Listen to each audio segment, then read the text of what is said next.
ಸಂಸಿದ್ಧಿಂ ಲಭತೆ ನರಃ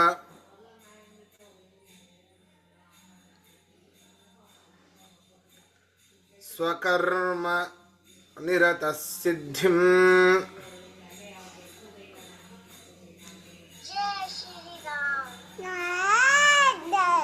ಯಥಾ ವಿಂದತಿ ತಚ್ಛೃಣು.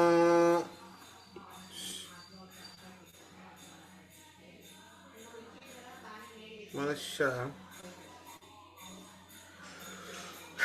ತನ್ನ ಕರ್ಮದಲ್ಲಿ ಬ್ರಾಹ್ಮಣಾದಿ ವರ್ಣಗಳು ಅವನ ಸ್ವಭಾವಕ್ಕೆ ಅನುಗುಣವಾಗಿ ಆಯಾಯ ವರ್ಣಗಳಿರ್ತದೆ.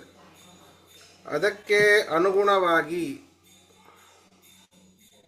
ಅವನು ಭಗವತ್ ಪೂಜಾರೂಪವಾದ ಅಂದರೆ ಅವನು ಮಾಡುವಂತಹ ಕರ್ಮವನ್ನೇ ಪರಮಾತ್ಮನ ಪೂಜೆ ಅನ್ನೋ ಒಂದು ಭಾವನೆಯಿಂದ ಅವನು ಮಾಡಿದರೆ ಸಂಸಿದ್ಧಿಂ ಲಭತೆ, ಮೋಕ್ಷವನ್ನ ಪಡೆಯಬಹುದು, ಮುಕ್ತಿಯನ್ನು ಹೊಂದಬಹುದು. ಆ ಸ್ವಕರ್ಮ ನಿರತನು ತನ್ನ ಕೆಲಸಗಳಿಂದ ಮುಕ್ತಿಯನ್ನು ಪಡೆಯುವ ರೀತಿಗಳನ್ನು ನಾನು ಹೇಳ್ತೇನೆ. ಸ್ವಕರ್ಮ ನಿರತಃ ಸಿದ್ಧಿಂ ಯಥಾವಿಂದತಿ ತಚ್ಛೃಣು. ಅವರು ಹೇಗೆ ಸಿದ್ಧಿಯನ್ನು ಹೊಂದುತ್ತಾರೆ, ಅವರು ಹೇಗೆ ಹೊಂದುತ್ತಾರೆ ಹಾಗೆ ಆ ಹೊಂದುವ ರೀತಿಯನ್ನು ನಾನು ಹೇಳ್ತೇನೆ ಕೇಳು ಅಂತ ಕೃಷ್ಣ ಹೇಳ್ತಾ ಇದ್ದಾರೆ. ಅರ್ಥ ಬರ್ಕೊಳ್ಳಿ. ಒಂದೇ ನಿಮಿಷ. ಇಲ್ಲ ಆಗಬಾರ್ದು, ಸುಮ್ಮನೆ ಕೊಡು. ಏನು ಜೇಜಿ ಮಾಡು, ಅಳಬಾರ್ದು. ಅರ್ಥ ಹೇಳ್ತೇನೆ, ಬರ್ಕೊಳ್ಳಿ. ನರಹ ಮನುಷ್ಯನು, ನರಹ ಮನುಷ್ಯನು, ಇಲ್ಲಪ್ಪ ಇದು ಓದಪ್ಪ, ಇದು ಓದು. ನರಹ ಅನ್ನ ಹೇಳು. ನರಹ ಮನುಷ್ಯನು ಸ್ವೇ ಸ್ವೇ ಕರ್ಮಣಿ, ಸ್ವೇ ಸ್ವೇ ಕರ್ಮಣಿ ತನ್ನ ಕರ್ಮದಲ್ಲಿ, ಸ್ವೇ ಸ್ವೇ ಕರ್ಮಣಿ ತನ್ನ ಕರ್ಮದಲ್ಲಿ, ತನ್ನ ಕರ್ಮದಲ್ಲಿ ಅಭಿರತಃ ನಿರತನಾಗಿ, ಅಭಿರತಃ ನಿರತನಾಗಿ ಸಂಸಿದ್ಧಿಂ ಲಭತೆ,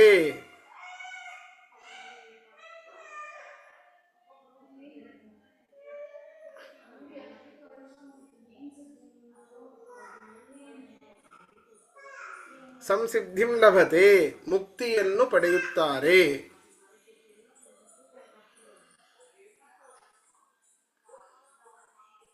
ಮುಕ್ತಿಯನ್ನು ಪಡೆಯುತ್ತಾರೆ.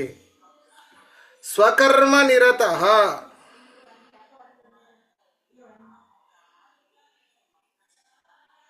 ಸ್ವಕರ್ಮ ನಿರತಃ ತನ್ನ ಕರ್ಮದಲ್ಲಿ ನಿರತನಾದವನು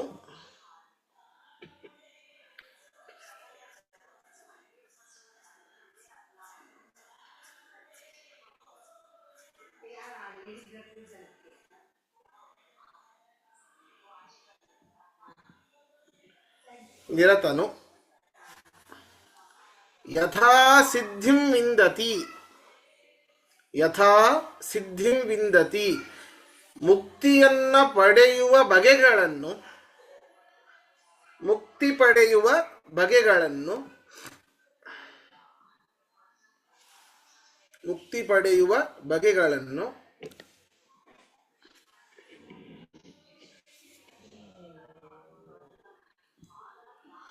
ತಚ್ಛೃಣು ಕೇಳು, ತಚ್ಛೃಣು ಕೇಳು.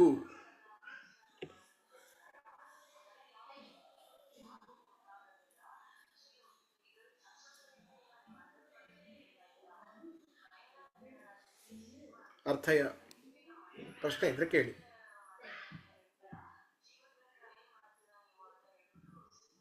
ಆಚಾರ್ಯ ನಮಸ್ಕಾರ. ತನ್ನ ಕರ್ಮಗಳು ಅಂತಂದ್ರೆ ಇಲ್ಲಿ ಆ ವರ್ಣಾಶ್ರಮಕ್ಕೆ ಏನು ಅನುಗುಣವಾಗಿರುತ್ತೋ ಆ ಕರ್ಮಗಳಿಂದ ಅಂತ ಅರ್ಥ ಮಾಡ್ಕೋಬೇಕು ಅಲ್ವಾ? ಹೌದು. ಧನ್ಯವಾದ. ಅಂದರೆ ಎಷ್ಟು ಈಸಿ ನೋಡಿ. ಕೃಷ್ಣ ಹೇಳ್ತಿರೋದು ಅವರವರ ವರ್ಣಗಳು ಅಂತಂದ್ರೆ ಅವರವರಿಗೆ ಯಾವುದರಲ್ಲಿ ಇಂಟ್ರೆಸ್ಟ್ ಇದೆ ಅಂತ. ಹಾ ಹೌದಾ? ಅಂದ್ರೆ ಅವರ ನಿಜವಾದ ಸ್ವಭಾವ. ಸ್ವಭಾವ ಅಂದ್ರೇನು? ಅವರ ಒಳಗಡೆ ಇನ್ಬಿಲ್ಟ್ ಇರುವಂತಹ ಗುಣಗಳು. ಹ್ಮ್ ಅದನ್ನೇ ಬೆಳೆಸ್ಕೊಂಡು ಹೋದ್ರೆ ಸಾಕು. ಹಾಗಾದ್ರೆ ಎಷ್ಟು ಸುಲಭ. ನಿನಗೆ ಇಂಟ್ರೆಸ್ಟ್ ಇರುವ ಕರ್ಮಗಳನ್ನ ಸರಿಯಾಗಿ ಮಾಡು, ಅದರಿಂದ ಮುಕ್ತಿ ಹೊಂದುತ್ತೀಯ ಅಷ್ಟೇ. ಅಷ್ಟು ಸುಲಭವಾಗಿದೆ ಅದು ಹೇಳಕ್ಕೆ. ನಮಗೆ ನಮಗೆ ಯಾವ ಹಿಡಿಸೋದಿಲ್ವೋ ಅದರಲ್ಲೇ ಇಂಟ್ರೆಸ್ಟ್ ಇರುತ್ತೆ ನಮಗೆ. ಅದೇ ಇನ್ನು ಕೇಳಕ್ಕೂ ಚೆನ್ನಾಗಿದೆ, ಕೇಳಕ್ಕೂ ಬಹಳ ಸುಲಭವಾಗಿದೆ, ಬಹಳ ಚೆನ್ನಾಗಿದೆ. ಅಲ್ಲ, ನಗಸ್ಬಿಟ್ರು ಎಲ್ಲನ್ನ.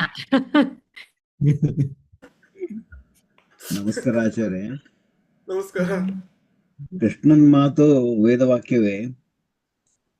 ನಿಮ್ ಸ್ವಭಾವ ಪ್ರಕಾರ ಮಾಡ್ಬೇಕು ಅಂದ್ರೆ ಸ್ವಲ್ಪ ಕಷ್ಟ ಆಗ್ಬೋದು. ಯಾಕಂದ್ರೆ ನಾವು ಬ್ರಾಹ್ಮರಾದ್ರೆ ಇದೇ ಕುಲದಲ್ಲಿ ಬೆಳ್ಕೊಂಡಿದೀವಿ, ಇದು ಕಲ್ತ್ಕೊಂಡಿದೀವಿ. ಆದ್ರೆ ನಮ್ಗೆ ಕ್ಷತ್ರಿಯ ಸ್ವಭಾವ ಇದ್ರೆ ಮಾಡಬಹುದು, ಮಾಡೋಕ್ಕಾಗಲ್ಲ ಅಂತ ಅಲ್ಲ. ಆದ್ರೆ ಇಂಡಿಯಾ ಅಂತ ಜಾಗದಲ್ಲಿ ಚಾನ್ಸ್ ಸಿಗಲ್ಲ. ಅದು ಬೇರೆ ಕಡೆ ಚಾನ್ಸ್ ಸಿಗಬಹುದು. ಅದ್ರಲ್ಲಿ ನೀವು ನಿಪುಣರಾಗ್ಬೋದು. ದ್ರೋಣಾಚಾರ್ಯರಿದ್ರು, ಕೃಪಾಚಾರ್ಯರಿದ್ರು, ಅವರು ಬ್ರಾಹ್ಮರೇ. ಆದ್ರೆ ಹಂಗೆ ಇರ್ಬೇಕು ಅಂತ ಅಲ್ಲ, ಆದ್ರೆ ಚಾನ್ಸ್ ಕಡಿಮೆ. ಯಾಕಂದ್ರೆ ಇಂಡಿಯನ್ ಅಲ್ಲಾದ್ರೆ ನೀವು ಬಾಲಿವುಡ್ ಸ್ಟಾರ್ ಆದ್ರೆ ನೀವು ಬಾಲಿವುಡ್ ಸ್ಟಾರೇ ಆಗ್ತೀವಿ, ಯೋಗ್ಯತೆ ಇರ್ಲಿ ಬಿಡ್ಲಿ. ಸೊ ಹಾಗೆ ಅವ್ರಿಗೆ ಗುಣ ಏನಿದೋ ಗೊತ್ತಿಲ್ಲ, ಭಗವಂತನಿಗೆ ಗೊತ್ತು. ಈಗ ನಿಮ್ ಮಗ ಇದ್ದಾನೆ, ಅವನು ಸುತ್ತಲ ಉತ್ಲ ಕೇಳಿ ಕೇಳಿ ಅವ್ನು ಕಲ್ತ್ಕೋತಾನೆ ಅಷ್ಟೇ. ಧನ್ಯವಾದ. ಅದೇ ಈಗ ನಮ್ಮಲ್ಲಿ ನಮ್ಮ ಇಂಟ್ರೆಸ್ಟ್ ಇರುವಂತಹ ಕೆಲಸಗಳೇ ಸಿಗಬೇಕು ಅಂದ್ರೆ ನಮ್ಮ ಪೂರ್ವ ಜನ್ಮದ ಕರ್ಮದ ಸಾಥೂ ಬೇಕು. ಹೌದು ಡೆಫಿನೆಟ್ಲಿ ಅದು ಬೇಕು. ಎಲ್ಲವನ್ನೂ ಪಡಿಬೇಕು ಅಂತಂದ್ರೆ ಬಹಳ ಕಷ್ಟ. ಶಕ್ತಿ ಬೇಕು, ಯುಕ್ತಿ ಬೇಕು, ಜಾಸ್ತಿ ಭಕ್ತಿ ಬೇಕು. 70 ಭಾಗ ಜನಕ್ಕೆ ಆಚಾರ್ಯ ಅವ್ರವ್ರು ಏನ್ ಇಷ್ಟಪಟ್ಟಿರ್ತಾರೋ ಅದು ಸಿಕ್ಕಲ್ಲ. ಏನು ಸಿಕ್ಕತ್ತೋ ಅದರಲ್ಲಿ ಸಂತೋಷ ಪಡ್ಬೇಕು 70 ಭಾಗ ಜನ. 30 ಭಾಗ ಜನ ಈ ತರ ಪುಣ್ಯಾತ್ಮರು ಅಲ್ಲ. 30 ಭಾಗ ಜನ ಸಿಕ್ಕಿರುತ್ತೆ, ಅದು ತೃಪ್ತಿ ಇರೋದಿಲ್ಲ. ಹಾ, ನಾವು 70 ಭಾಗ ಜನ ಕರ್ಮ ಮಾಡ್ತಲೇ ಇರ್ತೀವಿ. ಯಾವ್ ಸಿಕ್ಕಿರು ಮಾಡೋಣ ಸಂತೋಷ ನೋಡ್ತಾ ಇರ್ತೀವಿ, ಅದರಲ್ಲಿ ಕಷ್ಟ ಪಡ್ತಲೇ ಇರ್ತೀವಿ. ಅಂದ್ರೆ ಹಾಗೆ ಆಗೋದು. ಓದೋದು ಒಂದು, ಕೆಲಸ ಮಾಡೋದು ಒಂದು.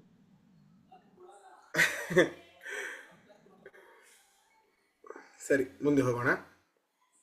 ಯತಃ ಪ್ರವೃತ್ತಿರ್ಭೂತಾನಾಂ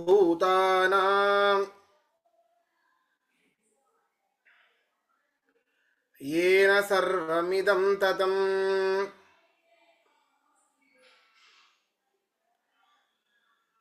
ಸ್ವಕರ್ಮಣಾ ತಮಭ್ಯರ್ಚ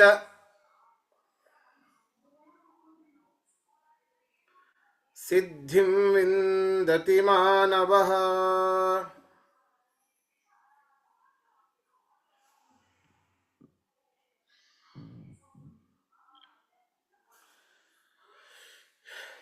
ಈ ಸಕಲ ಜೀವಗಳಲ್ಲಿ ಆ ಒಂದು ಕ್ರಿಯಾಶಕ್ತಿ, ಇಚ್ಛಾಶಕ್ತಿ, ಆ ಒಂದು ಪ್ರೇರಣೆ, ಸಕಲ ಚಟುವಟಿಕೆಗಳು ಯಾರಿಂದ ನಡೀತಾ ಇದೆನೋ, ಯತಃ ಪ್ರವೃತ್ತಿ, ಯತಃ ಪ್ರವೃತ್ತಿ.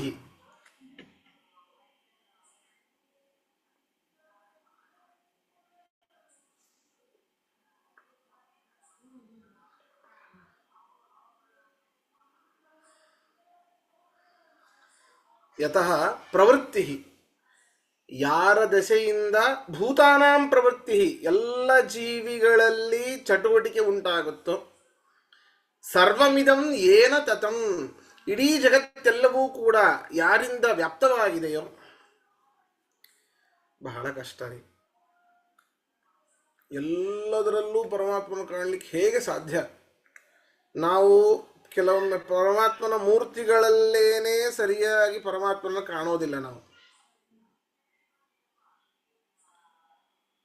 ಅದೊಂದು ಲೋಹ ಅಂತ ಹೇಳಿ, ಏನೋ ಪರಮಾತ್ಮನೊಂದು ಆಕಾರದಲ್ಲಿದೆ, ಅದೊಂದು ಬೆಳ್ಳಿದೋ ಮೂರ್ತಿ ಅಥವಾ ಪಂಚಲೋಹದ್ದೋ ಮೂರ್ತಿ ಅಂತ ಹೇಳಿ ನಾವು ಅದಕ್ಕೆ ಅಭಿಷೇಕ ಮಾಡ್ತೇವೆ ಹೊರತು ಅದರಲ್ಲಿ ಪರಮಾತ್ಮ ಇದ್ದಾನೆ ಅನ್ನೋ ಭಾವನೆ ಸದಾಕಾಲ ಇರೋದಿಲ್ಲ ನಮಗೆ.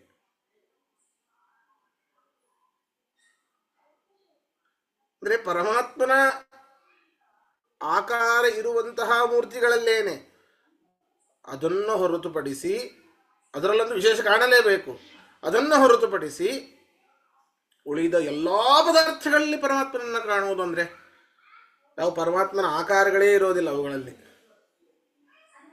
ಎಲ್ಲದರಲ್ಲೂ ಪರಮಾತ್ಮ ಇದ್ದಾನೆ, ಎಲ್ಲದರಲ್ಲಿರುವಂತಹ ಪರಮಾತ್ಮ ಒಬ್ಬನೇ ಏಕರೂಪನಾಗಿದ್ದಾನೆ ಅಂತ ಕಾಣೋದು ಇನ್ನೂ ಬಹಳ ಕಷ್ಟ. ಹೀಗೆ ಸಮಸ್ತ ಜಗತ್ತಿನಲ್ಲಿ ವ್ಯಾಪ್ತನಾಗಿರುವಂತಹ ಯಾರಿಂದ ಈ ಸಮಸ್ತ ಜಗತ್ತು ವ್ಯಾಪ್ತವಾಗಿದೆಯೋ ಅಂತಹ ಪರಮಾತ್ಮನನ್ನ ಸ್ವಕರ್ಮಣ ತಂ ಅಭ್ಯರ್ಚ, ತಮ್ಮ ತಮ್ಮ ವರ್ಣಕ್ಕೆ ಉಚಿತವಾದ ಕರ್ಮದಿಂದ ಪೂಜಿಸಿ ಆ ಮನುಷ್ಯನು ಮುಕ್ತಿಯನ್ನು ಹೊಂದುತ್ತಾನೆ. ಅಂತಹ ಪರಮಾತ್ಮನನ್ನು ಪೂಜಿಸಬೇಕು.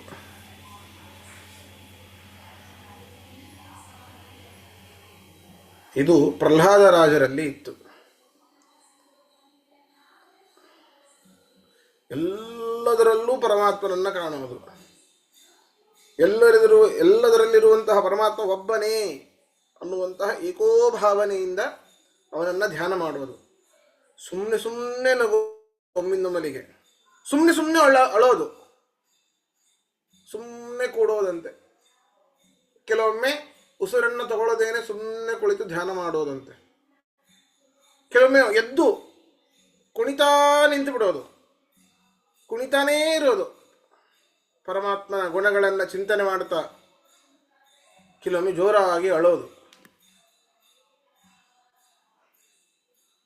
ಹೀಗೆಲ್ಲ ಪ್ರಹ್ಲಾದರಾಜರು ಮಾಡ್ತಾ ಇದ್ರು ಅಂತ ಭಾಗವತದಲ್ಲಿ ಬರ್ತದೆ. ಅಂದರೆ ಪರಮಾತ್ಮನ ಎಲ್ಲದರಲ್ಲೂ ಕಾಣೋದು, ಯಾವಾಗಲೂ ಅವನ ಗುಣಗಳನ್ನೇ ಚಿಂತನೆ ಮಾಡೋದು, ಅದು ಉತ್ತಮ. ಇವರಿಗೆ ಸ್ವಲ್ಪ ಅದನ್ನು ರಿಡ್ಯೂಸ್ ಮಾಡಿ ಹೇಳ್ತಾ ಇದ್ದಾನೆ. ನಿಮ್ಮ ಕರ್ಮದಿಂದಲಾದರೂ ನೀವು ಪೂಜೆಯನ್ನ ಮಾಡಿ ಪರಮಾತ್ಮನನ್ನ, ನೀವು ಮಾಡುವಂತಹ ಕರ್ಮವನ್ನೇ ಪರಮಾತ್ಮನ ಪೂಜೆಯನ್ನ ಅಂತ ಭಾವಿಸಿ ಅಂತ. ಹೀಗೆ ಅದನ್ನಾದರೂ ಮಾಡಿ ಅಂತ. ನಾವೆಲ್ಲ ಏನು ಅನ್ಕೊಳ್ತೇವೆ, ಬೆಳಗ್ಗೆ ಹೋಗೋದು ಅದು ಆಫೀಸು, ಇದು ಕಂಪ್ಯೂಟರು, ಇದು ನನ್ನ ಕೆಲಸ, ತಿಂಗಳಿಗೆ ಇಷ್ಟು ಸಂಬಳ, ನಾನು ಇಷ್ಟು ತಾಸು ಕೆಲಸ ಮಾಡಬೇಕು ಅನ್ನೋ ಭಾವನೆಯಲ್ಲಿರ್ತೇವೆ ಹೊರತು ಪರಮಾತ್ಮನ ಪೂಜೆ ಅನ್ನೋ ಭಾವನೆಯಲ್ಲಿ ಇರೋದಿಲ್ಲ. ಅದು ಯಾವುದೇ ಕೆಲಸ ಇರಲಿರಿ, ಪರಮಾತ್ಮನ ಪೂಜೆ ಅನ್ನೋ ಭಾವನೆ ಬೇಕು. ಪರಮಾತ್ಮನ ಪೂಜೆ ಅನ್ನೋ ಭಾವನೆ ಬಂದರೆ ನಾವು ಯಾವ CLಗಳನ್ನು ಹಾಕೋದಿಲ್ಲ.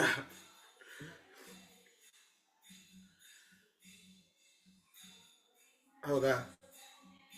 ಅಂದರೆ ಈ ಕೆಲವೊಂದು ಅನಿವಾರ್ಯ ಕಾರಣಗಳಿದ್ದಾಗ ಬೇಕೇ ಬೇಕಾಗತ್ತೆ, ಸರಿ. ಈಗ ತಿಂಗಳಿಗೆ ಒಂದು CL ಅಂತಿದ್ದಾಗ ಏನೋ ಆ ತಿಂಗಳಲ್ಲಿ ಏನೋ ಅನಿವಾರ್ಯ ಅಂತ ಅವಶ್ಯಕತೆ ಬರಲಿಲ್ಲ, ಆದರೂ ಆ ಒಂದು ತಿಂಗಳಿನ CL ಉಳಿತು, ಅದರಿಂದ ನಮಗೆ ಫಾಯ್ದಾ ಇಲ್ಲ, ಅದರಿಂದ ಅವ್ರು ದುಡ್ಡು ಕೊಡೋದಿಲ್ಲ ಅಂತಂದರೆ ಸುಮ್ಮನೆ ಹಾಕಿದ್ರೆ ಆಯಿತು CL ಅಂತಹ ಕೆಲವೊಬ್ರು ಹಾಕ್ತಾ ಇರ್ತಾರೆ, ಕೆಲವೊಬ್ರು ನಾವು ಹಾಕ್ತೇವೆ. ಹಾಗೆ ಯಾವಾಗ ಪರಮಾತ್ಮನ ಪೂಜೆ ಅನ್ನೋ ಭಾವನೆ ಬರ್ತದೋ ಆವಾಗ ಬೇಡಪ್ಪ ಅಂತ ಅನಿಸುತ್ತೆ. ಹೇಳೋದು ಈಸಿ, ಬಹಳ ಸುಲಭ, ಅದನ್ನು ಕಾರ್ಯರೂಪದಲ್ಲಿ ತರೋದು ಬಹಳ ಕಷ್ಟ. ಆದ್ದರಿಂದ ಕರ್ಮದಿಂದಾಗಿ, ನಿಮ್ಮ ಕರ್ಮದಿಂದಾಗಿ ಪರಮಾತ್ಮನ ಸರ್ವವ್ಯಾಪ್ತನಾದ ಸರ್ವಾಂತರ್ಯಾಮಿಯಾಗಿ ನಿಂತು ಸಕಲ ಕರ್ಮಗಳನ್ನು ಮಾಡಿಸುವಂತಹ ಆ ಪರಮಾತ್ಮನನ್ನು ನಿಮ್ಮ ಕರ್ಮದಿಂದಾಗಿ ಪೂಜಿಸಿ ಆಯಾಯ ಮನುಷ್ಯ ಮುಕ್ತಿಯನ್ನು ಹೊಂದುತ್ತಾನೆ ಅಂತ ಹೇಳ್ತಾ ಇದ್ದಾರೆ. ಇಲ್ಲಿ ಅರ್ಥ ಬರ್ಕೊಳ್ಳಿ. ಯತಃ ಯಾರಿಂದ ಭೂತಾನಾಂ ಪ್ರವೃತ್ತಿ ಎಲ್ಲ ಜೀವಿಗಳ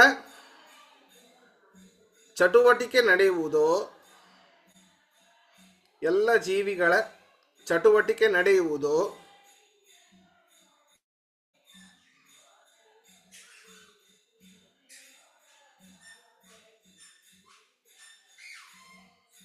ಏನ ಯಾರಿಂದ,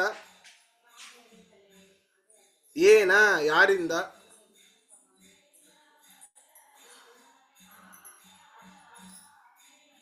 ಇದಂ ಈ ಜಗತ್ತು, ಇದಂ ಸರ್ವಂ ಈ ಎಲ್ಲ ಜಗತ್ತು, ಇದಂ ಸರ್ವಂ ಈ ಎಲ್ಲ ಜಗತ್ತು,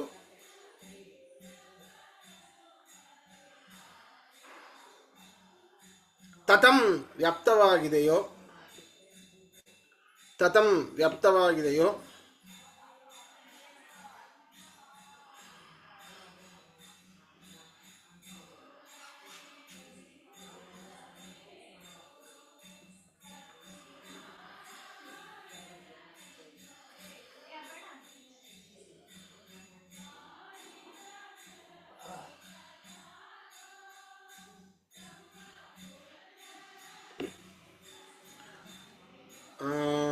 ತತಂ ವ್ಯಾಪ್ತವಾಗಿದೆಯೋ, ತಂ ಅವನನ್ನು,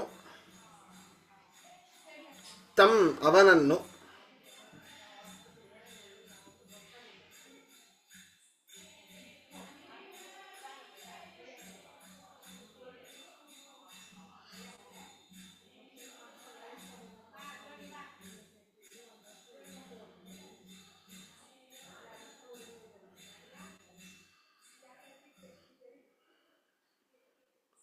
ತಂ ಅವನನ್ನು ಸ್ವಕರ್ಮಣ ಸ್ವವರ್ಣಕ್ಕೆ ವಿಹಿತವಾದ ಕರ್ಮದಿಂದ, ಸ್ವವರ್ಣಕ್ಕೆ ವಿಹಿತವಾದ ಕರ್ಮದಿಂದ,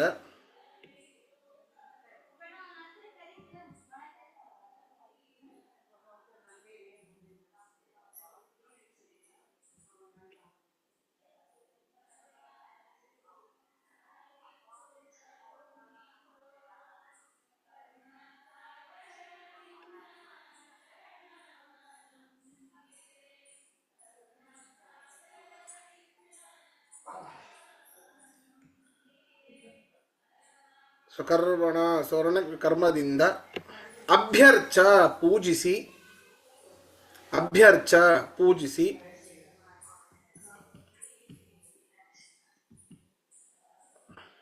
ಕಾರುಣ್ಯ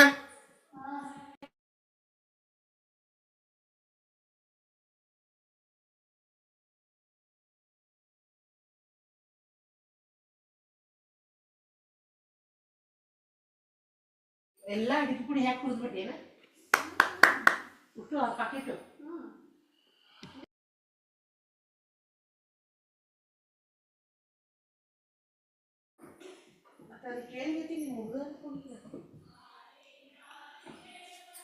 ಮಾನವ ಮನುಷ್ಯನು,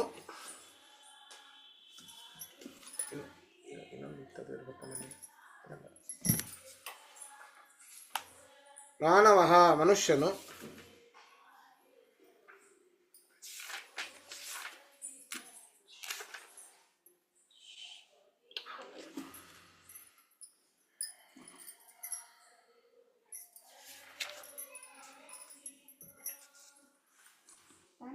ಸಿದ್ಧಿಂ ವಿಂದತಿ ಮುಕ್ತಿಯನ್ನು ಹೊಂದುತ್ತಾನೆ, ಸಿದ್ಧಿಂ ವಿಂದತಿ ಮುಕ್ತಿಯನ್ನು ಹೊಂದುತ್ತಾನೆ.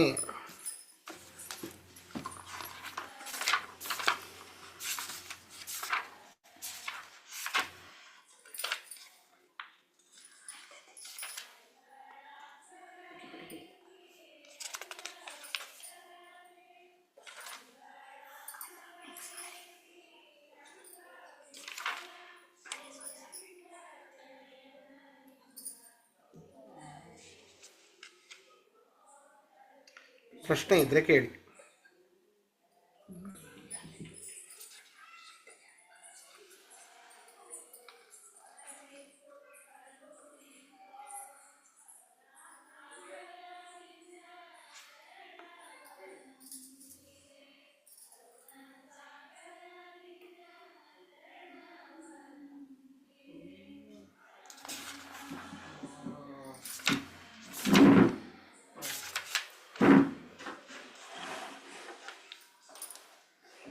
ಇಲ್ಲಿ ಭಾಗವತದಲ್ಲಿ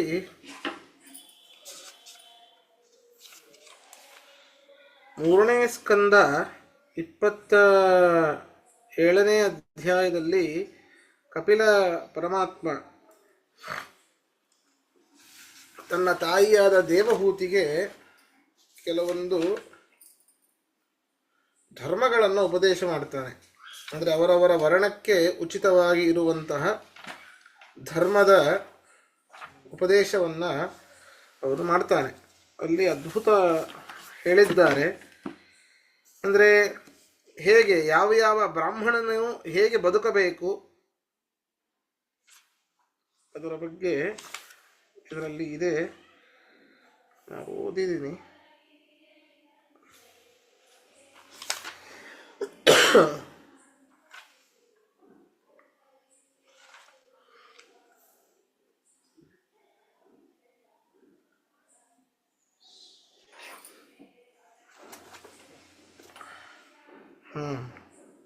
ನೋಡ್ರಿ, ಈಗ ಸರಿ, ಈಗ ಒಬ್ಬರಲ್ಲಿಯೇನೆ ಬ್ರಹ್ಮಚರ್ಯ, ಗೃಹಸ್ಥ, ವಾನಪ್ರಸ್ಥ, ಸನ್ಯಾಸ, ಇದು ಆಶ್ರಮಗಳು ಅಂತ ತಿಳ್ಕೊಳ್ಳಿ. ಆಶ್ರಮಗಳು, ವರ್ಣಗಳು ಬಿಡಿ, ಆಶ್ರಮಗಳ ಬಗ್ಗೆ ಎಷ್ಟು ಅದ್ಭುತವಾಗಿ ಹೇಳಿದ್ದಾರೆ ಅಂತಂದ್ರೆ ಇಲ್ಲಿ ಬ್ರಹ್ಮಚರ್ಯದಲ್ಲೂ ಕೂಡ 4 ರೀತಿಯಂತೆ. ಸಾವಿತ್ರ ಬ್ರಹ್ಮಚರ್ಯ, ಸಾವಿತ್ರ ಬ್ರಹ್ಮಚರ್ಯ, ಪ್ರಾಜಾಪತ್ಯ ಬ್ರಹ್ಮಚರ್ಯ, ಬ್ರಾಹ್ಮ ಬ್ರಹ್ಮಚರ್ಯ, ಬೃಹತ್ ಬ್ರಹ್ಮಚರ್ಯ ಅಂತ 4 ರೀತಿ. ಸರಿನಾ? 13ನೇ ಅಧ್ಯಾಯ, ಕ್ಷಮಿಸಿ, ಇದು 13ನೇ ಅಧ್ಯಾಯ. ಬ್ರಹ್ಮಚರ್ಯದಲ್ಲಿ 4 ರೀತಿ. ಸಾವಿತ್ರ ಬ್ರಹ್ಮಚರ್ಯ ಏನಿದು? ಸಾವಿತ್ರ ಬ್ರಹ್ಮಚರ್ಯ ಅಂದ್ರೆ ಏನು? ಉಪನಯನದ ಬಳಿಕ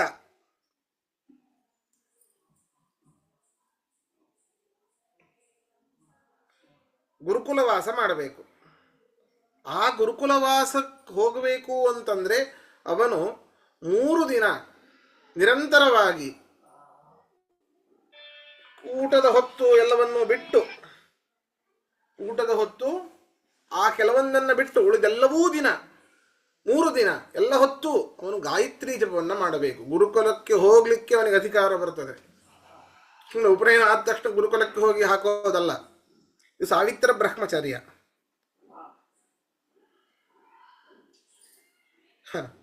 ಪ್ರಾಜಾಪತ್ಯ ಬ್ರಹ್ಮಚರ್ಯ, ಒಬ್ಬ ನೋಡ್ರಿ, ಇದು ಗೃಹಸ್ಥನಿಗಿರುವಂತಹ ಬ್ರಹ್ಮಚರ್ಯ. ಒಬ್ಬ ಗೃಹಸ್ಥ ಕೇವಲ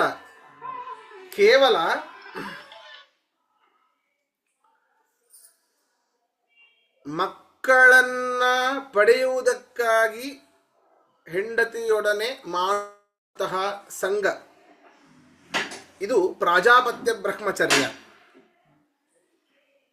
ಬ್ರಾಹ್ಮ ಬ್ರಹ್ಮಚರ್ಯ 12 ವರ್ಷಗಳ ಕಾಲ ಗುರುಕುಲದಲ್ಲಿ ಅಧ್ಯಯನ ಮಾಡುವಂಥದ್ದು. 12 ವರ್ಷಗಳ ಕಾಲ ಗುರುಕುಲದಲ್ಲಿ ಅಧ್ಯಯನ ಮಾಡುವಂಥದ್ದು, ಇದು ಬ್ರಾಹ್ಮ ಬ್ರಹ್ಮಚರ್ಯ. ಬೃಹತ್ ಬ್ರಹ್ಮಚರ್ಯ ಆಜೀವ ಪರ್ಯಂತವಾಗಿ ಅವನು ಬ್ರಹ್ಮಚಾರಿಯೇ ಆಗಿರೋದು, ಅರ್ಥಾತ್ ಮದುವೆ ಮಾಡಿಕೊಳ್ಳದೇ ಇರುವಂಥದ್ದು. ಈ 4 ರೀತಿ ಬ್ರಹ್ಮಚರ್ಯ ಇದೆ. ಗೃಹಸ್ಥ ಧರ್ಮವೂ ಹಾಗೇ ಇದೆ. ವಾರ್ತ, ಅಸಂಚಯ, ಶಾಲೀನ, ಶಿಲ, ಉಂಚ ಅಂತ ಈ 4 ರೀತಿ ಗೃಹಸ್ಥ ಪ್ರವೃತ್ತಿ. ನೋಡಿ, ವಾರ್ತಾ ಅಂದ್ರೆ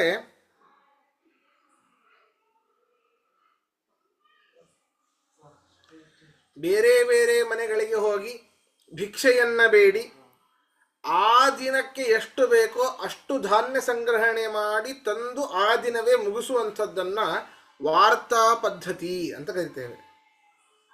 ಇದು ಗೃಹಸ್ಥ ಧರ್ಮ. ಇದು ಅಸಂಚಯ,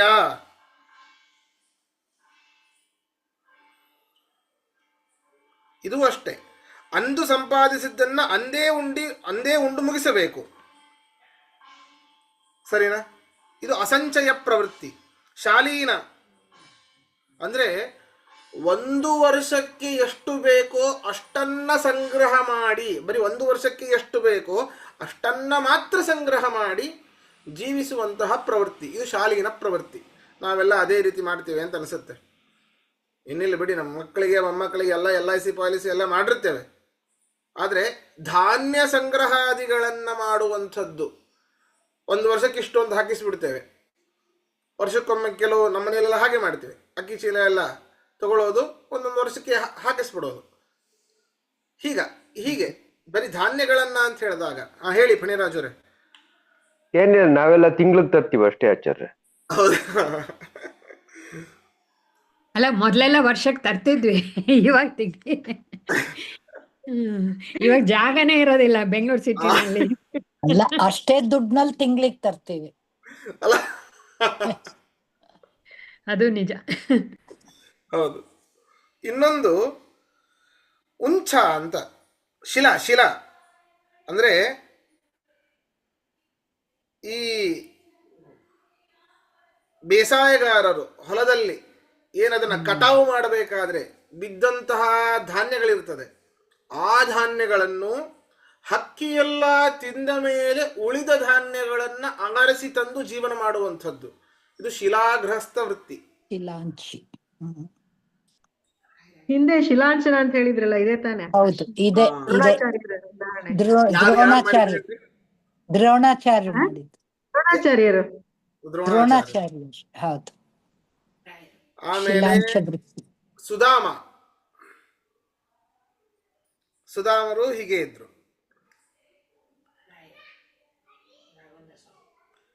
ಆಮೇಲೆ ಉಂಚ ಅಂದ್ರೆ ನೋಡಿ, ಕಟಾವು ಮಾಡಬೇಕಾದ್ರೆ ತೆನೆಗಳೂ ಬಿದ್ದಿರ್ತದೆ, ಹೌದಾ?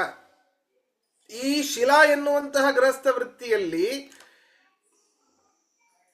ತೆನೆಗಳನ್ನ ಕೆಳಗೆ ಬಿದ್ದಿರುವಂತಹ ಹಕ್ಕಿಗಳು ತಿಂದು ಉಳಿದ ತೆನೆಗಳನ್ನ ತರುವಂಥದ್ದು. ಎನ್ನುವ ವೃತ್ತಿಯಲ್ಲಿ ಬರೀ ಕಾಳುಗಳನ್ನೇ ಹೆಕ್ಕಿ ಮಾತ್ರ ತರುವಂಥದ್ದು. ಇದು ಉಂಚ ಗೃಹಸ್ಥ ವೃತ್ತಿ. ಗೃಹಸ್ಥನಿಗೂ ಈ ರೀತಿಯಾದ ಧರ್ಮಗಳಿವೆ. ಮುಂದೆ ಯಾರು? ವಾನಪ್ರಸ್ಥರಿಗೆ ವೈಖಾನಸರು,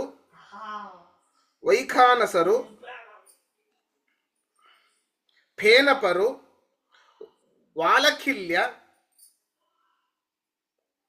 ಉದುಂಬರ ಅಂತ 4 ರೀತಿ ಈ ವಾನಪ್ರಸ್ಥ ವೃತ್ತಿ ಇದೆ. ಏನು ವೈಖಾನಸರು ಅಂದ್ರೆ ಏನು? ಬರೀ ಕಾಡಿನಲ್ಲಿ ಹೋಗಿ ಬರೀ ಗಡ್ಡೆಗೆಣಸು ತಿಂದು ಬದುಕುವಂತಹ ಒಂದು ಪ್ರವೃತ್ತಿ. ಇದು ವಾನಪ್ರಸ್ಥದ ವೈಖಾನಸ ವೃತ್ತಿ. ಬರೀ ಹಣ್ಣು ಹಂಪಲನ್ನ ಮಾತ್ರ ತಿನ್ನುವಂಥವರು ಉದುಂಬರರು. ಗಡ್ಡೆಗೆಣಸು ಮತ್ತೆ ಹಣ್ಣು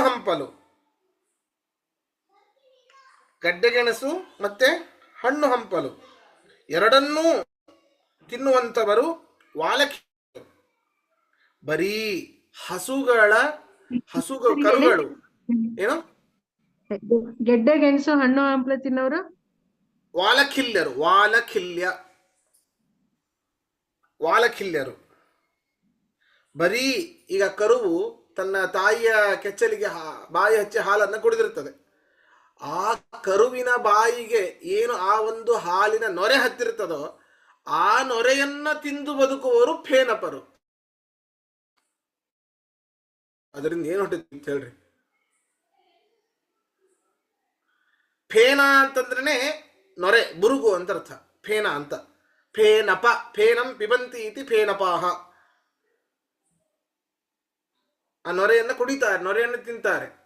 ಬರೀ ಅದರಿಂದ ಜೀವನ ಸಾಗಿಸುವಂತವರು ಫೇನಪರು. ಫೇನ ಅಂತಂದ್ರೆ ನೊರೆ. ಸನ್ಯಾಸಿಗಳಲ್ಲೂ 3 ರೀತಿ ಇದೆ ರೀ. ಸನ್ಯಾಸಿಗಳಲ್ಲೂ 3 ರೀತಿ.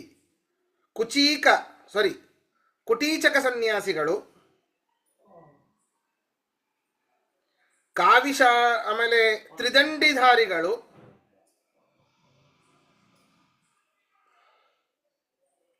ಬಹುದಕ ಸನ್ಯಾಸಿ, ಹಂಸ ಸನ್ಯಾಸಿ, ಪರಮಹಂಸ ಸನ್ಯಾಸಿ. ಈ ರೀತಿ 3 ರೀತಿಯಾಗಿದೆ. ಏನಿದು? ಕುಟೀಚಕ ಸನ್ಯಾಸಿಗಳು, ಅವರಿಗೆ ಮಕ್ಕಳಿರ್ತಾರೆ, ಶಿಷ್ಯಾದಿಗಳಿರ್ತಾರೆ. ಅವರಿಂದ ಗುಡಿಸಲು ಕಟ್ಟಿಕೊಂಡು ಒಂದೇ ಮನೆಯಲ್ಲಿ ಇದ್ದುಕೊಂಡು ಭಿಕ್ಷಾಟನೆ ಮಾಡಿ ಬದುಕುವಂಥವರು ಕುಟೀಚಕರು. ಕುಟೀಚಕ ಸನ್ಯಾಸಿಗಳು ಅವರೊಟ್ಟಿಗೆ ಇರುವಂಥದ್ದು.